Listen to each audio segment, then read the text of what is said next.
Bro, this is Vince Russo, and you are listening to SK Wrestling.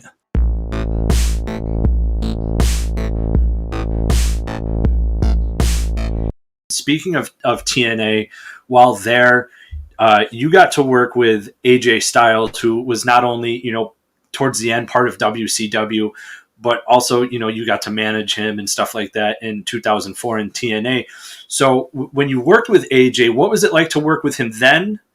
And what is it like to see him now in WWE, especially the way he's used? It's hard, bro, because I love AJ.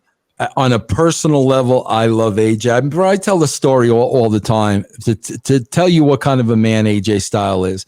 Bro, me and my wife went to AJ's church in Gainesville, Florida, with AJ and his wife, Wendy.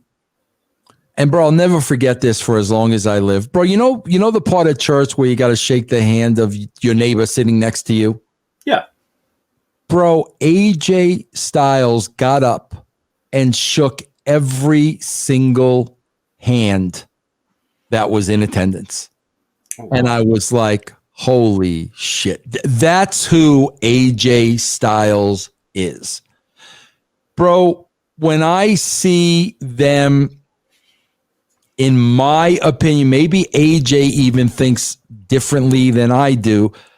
I just see a cartoon character, on that show. I see them. I see them because I know how Vince and Bruce works. I see them mocking him.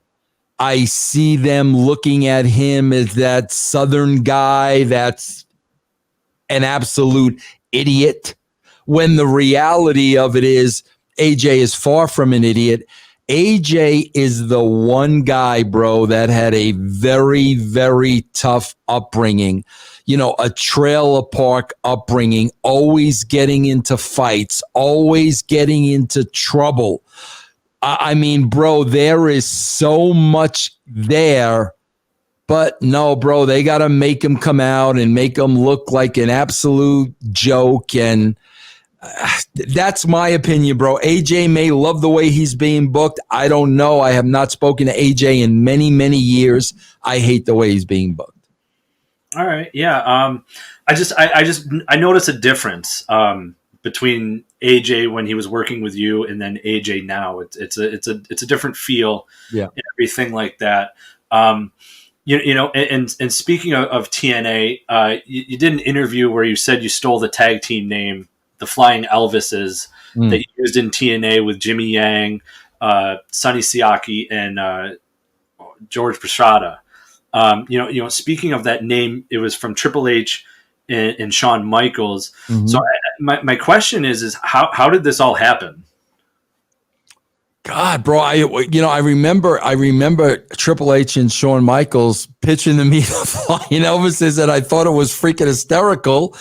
And then all of a sudden I go to TNA and we kind of got these guys that would kind of fit the bill.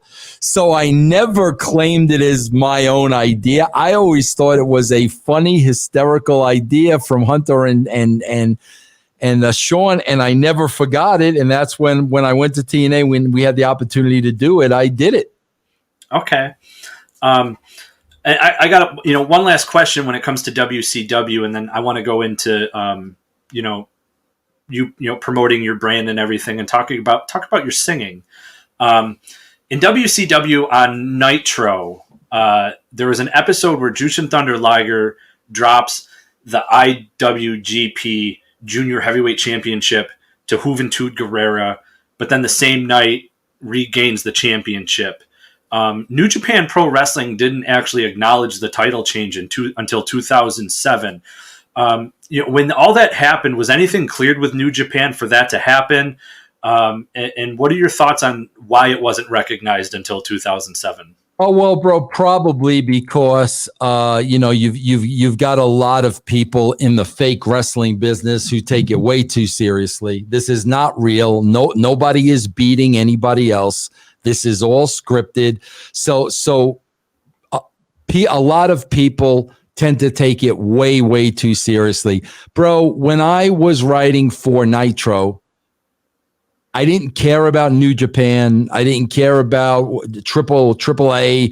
I didn't give a shit about any of those other promotions. I care about WCW and I care about Nitro. This is the show I'm writing. I'm not going to care what's happening in New Japan. I'm not a wrestling mark. I could care less. If their talent is on our show, then I am using them to benefit our show. I have the interest of our show in mind. So no, bro, I never got involved in any of that with New Japan. Never, bro, ever. All right. Okay. Vince, right now, I want to give you the floor to promote anywhere and everywhere fans can find the podcast, find you on social media, and anything else you would like to plug along the way. The floor is yours. Yeah, I don't want to overwhelm them, bro, because I have a lot, but you've been looking the whole time at russosbrand.com and patreon.com/RussoTWC. These are two podcasting platforms with different shows and different talents on each platform. So you can go look at both platforms. You can pick and choose what you want to do. Maybe you want to do them both. Maybe you want to try 1 month, one another, whatever you want to do. Like Lee said, you're talking about the cost of a cup of coffee a week. I mean, it's very, very inexpensive. I am on Twitch live quite a bit, twitch.tv/Vince Russo Live. I've got a YouTube channel with a lot of free content, and my Twitter handle is @the Vince Russo. Awesome. And fans, I do want to make sure that you can also check out Vince Russo, part of Sportskeeda.com. You can catch him Mondays and Tuesdays doing a Raw review with Dr. Chris Featherstone. I highly suggest checking that out also. It's really great. Vince, I want to thank you for taking the time out of your busy day to speak with me today. It's been very influential, and I had a great time. And I just want to thank you for coming on and speaking with me today. Oli, no problem, man. I really appreciate it. I enjoyed the interview, and thanks for having me on. Thank you, and hopefully down the line we can do this again, and I look forward to it. And thanks again.